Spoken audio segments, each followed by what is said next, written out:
Samantala, buong matatanggap na ng mga manggagawa ang kita mula sa overtime, hazard pay, holiday, maging ang night differential at service charges. Ito ang sinusulong ng ginhawa bill ni Senador Win Gatchalian para makaranas din ng ginhawa ang mga manggagawa, mapa minimum wage earner man o nasa middle income.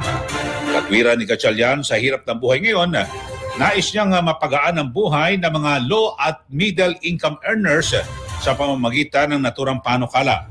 Kapag exempted, naan niya sa buwisang overtime pay, hazard, night differential at holiday pay ay buong matatanggap ito ng mga manggagawa na dagdag sa kanilang budget.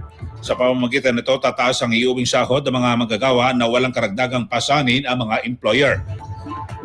Kapag naisabatas ang ginhawa bill, kabilang sa makikinabang ang mga sundalo at pulis, health workers, BPO workers, mga nasa night shift ang trabaho at mga manggagawa ng industriya ng serbisyo gaya ng mga hairdresser, fitness trainer at food server na may dagdag kita mula sa service charge.